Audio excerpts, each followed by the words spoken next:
Before we get going with our look back at the iconic 1987 Final Four, I want to take a look back at New Orleans Final Four history. Thank you to the Chucker for his spot-on research. When the Final Four comes to New Orleans, the Big Easy delivers. The Final Four returned to New Orleans in 2022, and it was the sixth time the Big Easy played host to college basketball's season-concluding drama. In the Final Four's 6 previous visits to New Orleans, the college game didn't disappoint, delivering some of the most memorable moments in March Madness history.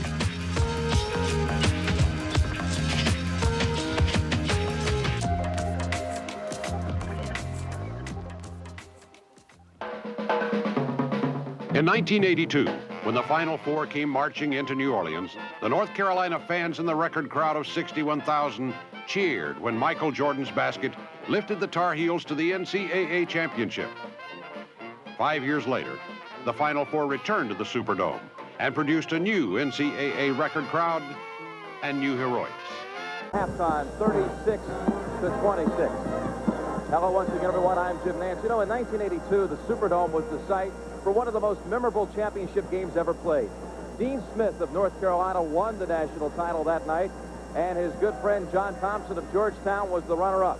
I'm honored to have them both here joining me at halftime. And Coach Smith, first of all, I'd like to know, this is your first time back in the Superdome since that night in 1982. What magical memories come back for you here? Well, number one, I have a better seat 5 years ago than I do now, but I think it was a great basketball game, and I felt sorry for Georgetown because they were just, might have been the best team that night and one of the best teams in the country, and both teams played very well. Coach Thompson, you've been to the Final Four 3 times here in the 80s, but in 1982, that was your first visit, much like Rick Pitino and Jimmy Boeheim today. What does a coach learn in his first experience at a Final Four? Well, I think that I don't know if there's any particular thing that you learn as much as the fact that you realize that this is the big top. This is it. And I think you work for it every year, and you get here, and it's just like being in the circus for the first time when you're a kid. You're extremely excited about it. You have to sort of calm down some. 1982. The participants were Georgetown, Houston, Louisville, and North Carolina. The biggest question was, could Georgetown, a program on the rise under head coach John Thompson, legitimize the fledgling Big East Conference and capture the crown behind dominant freshman center Patrick Ewing? In the semifinals, North Carolina defeated Houston 68-63, and Georgetown defeated Louisville 50-46. In the final, North Carolina won 63-62 over Georgetown. The most outstanding player was James Worthy. Over 2 games in New Orleans, the Tar Heels junior forward shot 20 of 27 from the field and scored 42 points, propelling North Carolina to the title. Oh yeah, there was that enduring image of a svelte North Carolina freshman named Mike Jordan hitting a 16-foot jumper from the left baseline with 16 seconds left to give North Carolina its second title in program history. Was confident. Michael Jordan was going to show everybody that he was the best, and that was the biggest moment in Michael's career. He'll tell you that right now too, that we're going to win this game right now. And all of a sudden the looks on everybody's face changed dramatically. I mean dramatically, and I thought, oh God, we're in good shape again. All of a sudden I was back to where I was. And sure enough, we run lineup, they weren't pressing us, we'd get in the 2 game. We looked for the lob, it wasn't there, they did cover it. We got penetration and threw it on the backside to Michael, and Michael made the jump shot. And I remember as we were leaving the huddle, I was standing right beside Coach Smith, and he patted Michael on the back, and he said, if you get it, knock it in, Michael. That shot also launched the legend of Michael Jordan, the GOAT. Measure of success and greatness in basketball, University of North Carolina, is not the awards and trophies. It's having a sandwich named after you. Let me give you an example. There is the sandwich named after Sam Perkins. There is the Big McAdoo named after Bob McAdoo. Dean Smith has his Smithsonian, the Larry Miller filler. And yes, there is now the Jordan sandwich. Let's discuss why it was almost a tongue sandwich. A Final Four fun fact, after nearly 40 years of awarding losers of the national semifinal game a shot at redemption in the 3rd place game, the 1982 tournament was the first to ditch the consolation game. A 1-point lead for Georgetown. No, they stay in the 1-3-1 with Ewing in the middle. They've got to look to get it in there. You can't with a shot blocker like Ewing take so much time. Doherty to Black. The time, 18. Shot, Jordan, Jordan. 14 seconds. Brown. Look for Sleepy Floyd. Look. Oh, he threw it to the wrong man. He threw it to Worthy. It's over. It's over. He's fouled by Eric Smith. Fred Brown somehow or another threw the ball into the hands of James Worthy. Look at Dean Smith. Totally in control. Everybody going crazy.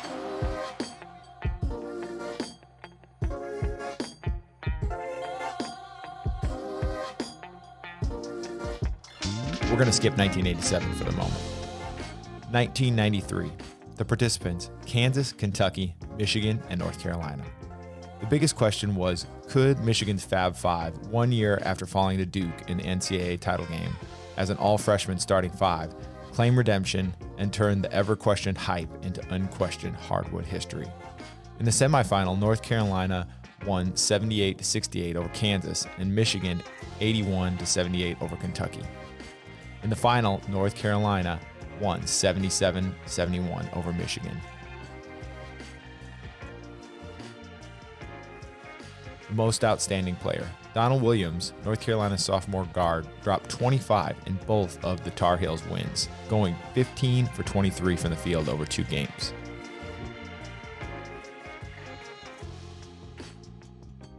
The enduring image after North Carolina's Pat Sullivan missed a free throw with 20 seconds remaining and the Tar Heels up 2. Michigan star Chris Webber corralled the rebound. After an obvious travel missed by the refs, Webber rushed down court along the right sideline and directly in front of the Michigan bench. Webber called for a timeout Michigan didn't have. The resulting technical foul sent Williams to the line where he iced the game for North Carolina. Long, a 2 to tie. Michigan will have to bring it. Oh, he walked and the referee missed it. Webber brings it into the front court.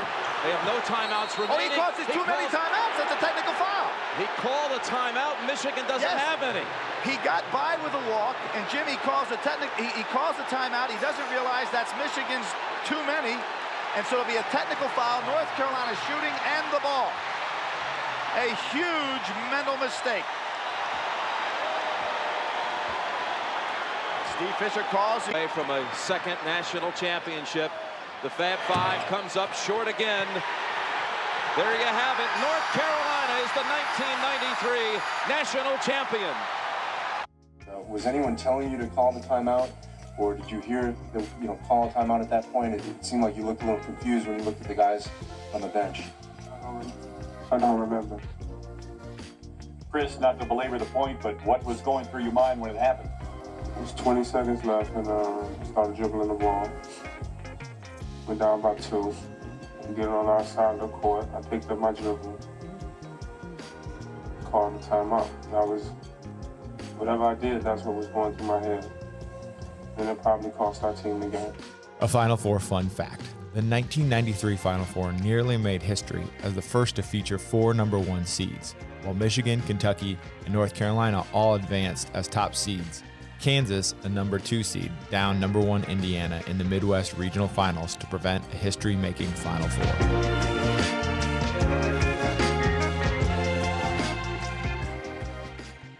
(2003) The participants, Kansas, Marquette, Syracuse, and Texas.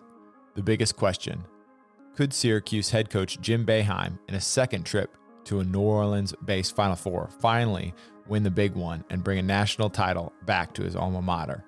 In the semifinals, Syracuse won 95-84 over Texas, and Kansas defeated Marquette 94-61. In the final, Syracuse beat Kansas 81-78. The most outstanding player was Carmelo Anthony. The Syracuse freshman followed an efficient 33-point, 14-rebound outing against Texas with a 20-point, 10-rebound title game performance.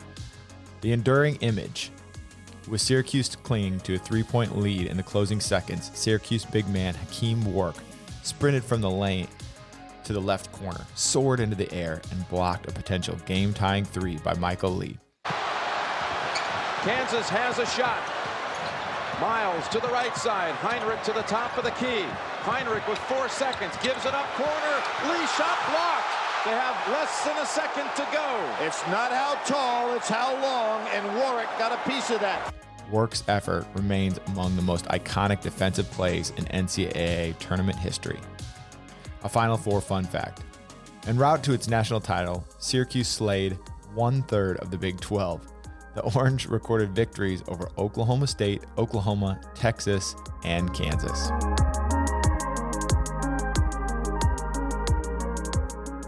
(2012) The participants: Kansas, Kentucky, Louisville, and Ohio State. The biggest question: after years of bringing in top prospects and emerging as the king of the one-and-done era, could Kentucky coach John Calipari finally bring the Wildcats back to the college mountaintop? The semifinals: Kentucky 69-61 over Louisville, and Kansas 64-62 over Ohio State. In the final, Kentucky defeated Kansas 67-59. The most outstanding player was Anthony Davis. Kentucky's freshman sensation stuffed the stat sheet over Kentucky's 2 games in New Orleans with 24 points, 30 rebounds, 7 assists, and 11 blocks in bringing Big Blue Nation its first title in 14 years. The enduring image. Take your pick of blocked or altered shots by Anthony Davis. The lithe Chicago-bred big man dominated the game from the paint and never allowed Kansas to get on track as he disrupted any shot in his vicinity. Many regard it as the most dominating defensive performance in title game history. On the line for the Wildcats, assistant freshman from Chicago, number 23, Anthony Davis. Bohannon drives on Jones, swatted away by the best in the nation, Anthony Davis. And great handoffs, try to get them into the paint, but that's the problem. You got the best shot blocker in the country waiting for you. Blocked again. Imploring his team at halftime about get the energy going. Johnson 3, short, into the arms of Davis.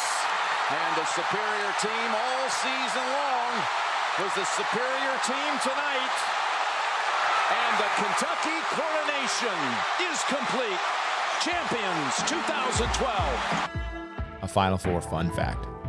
Davis won most outstanding player honors despite only making 1 of his 10 shots in the championship game.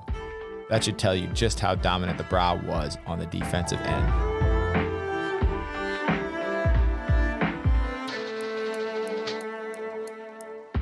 We'll be short with 2022. The Jayhawks captured their 4th title in their 10th title game, and their 16th Final Four. The most memorable performance was the North Carolina Tar Heels taking out the Duke Blue Devils in what was Coach K's final college basketball game.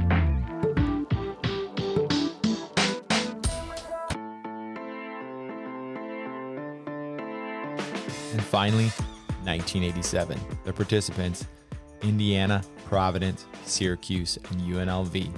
Bob Knight, Rick Pitino, Jim Boeheim, and Jerry Tarkanian. The biggest question: could any of the 3 upstart programs in New Orleans, Providence, Syracuse, or UNLV take down mighty Indiana and Bob Knight? In the semifinals, Indiana won 97-93 over UNLV, and Syracuse 77-63 over Providence. In the final, Indiana won 74-73 over Syracuse. The most outstanding player was Keith Smart. Though the Hoosiers sharpshooter Steve Alfred led Indiana in scoring in the Final Four, Smart came up clutch in the title game against Syracuse with a 21-point performance that included the game-winning jumper and game-sealing steal. The enduring image. Ah yes, Smart's jumper from the right wing with 5 seconds remaining put the Hoosiers ahead by 1. Moments later, Smart intercepted the resulting inbounds pass from Syracuse and heaved the ball toward the ceiling in celebration. A Final Four fun fact. 1987 was the first Final Four to feature the 3-point shot. Though Indiana, with all of its shooters, used it sparingly en route to the title game. In New Orleans, the Hoosiers attempted only 15 shots from behind the arc over 2 games. By contrast, Baylor launched 47 3-point attempts during its 2 games in the 2021 Final Four.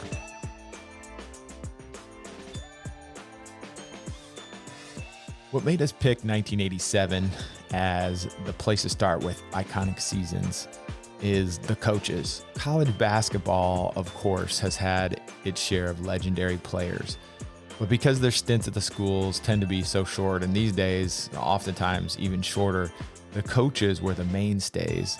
And 1987 featured this mixture of old and new coaches, and coaches that had been around bringing new programs to the forefront. And it was just an example of how these personalities could capture the interest of the country. I also love this, the Superdome as the site for this Final Four. And the seating is absolutely terrible. If you watch the broadcast from the Final Four, you'll see these $17 seats are a mile away. They have the court in the middle of the Superdome, so the sides are just an incredible distance. Even the good seats are set back such a length. One of the iconic images is Jerry Tarkanian running what seems to be a football field's length to get to the court because he had forgotten about how long the halftime was, and Bob Knight was out there hustling the refs to get the second half started if they were there or not. It's also memorable because it starts for the Hoosiers, who are the eventual champions years before. There is a documentary called The Big Trip that outlines how this team came together over the course of several years. And as players in this era got to develop with their coach, with one another, there is a synchronicity that you can watch on the court where these guys know each other in a way that few college teams do anymore. They had the chance to build through adversity. They were the first team in Bob Knight's tenure that hadn't won a Big Ten title. They had been an underperforming group for the most part, even finishing below 500 one year in the Big Ten. They take this trip in 85-86 and then build on it the next year, but get upset in the first round. And we'll talk about that game as well, losing that first round game to Cleveland State and the ferocity that they play with in these Final Four games after overcoming that adversity and setting themselves up for this run in the tournament was really incredible. And they were just able to play so many different styles. The Running Rebels come in with this trademark style where they press and push the pace, and Indiana just matched it. They didn't shy away from it or try to hold the ball. They outscored them. They beat them at their own game, and I think maybe that kind of frustrated UNLV because they didn't seem to speed up Indiana, but Indiana was able to play fast. So that's such a strange contrast where a team is able to score but not in a hurried way. They just executed their way to that win. And then, of course, in the final, just an incredible performance and an incredible ending. It could have gone either way, but it's one of those moments that you work for through the year to have the opportunity to make a play to get that win. We're really excited to start this journey with you. And we're going to start with a trip, talking about Indiana and their trip overseas. 37 days they spent together, and is the Batman origin story of this Hoosiers squad. And then we'll take a look at the inflection point where they lose this first round game and setting up this season, this iconic season, and this run to the Final Four. And then we're going to get into our interviews with the players from the teams. We'll talk about the coaches and the stories of each team's season, and finish up with recaps of all the games. We're so excited to start this journey and hope that you follow along with us. 1987 iconic seasons.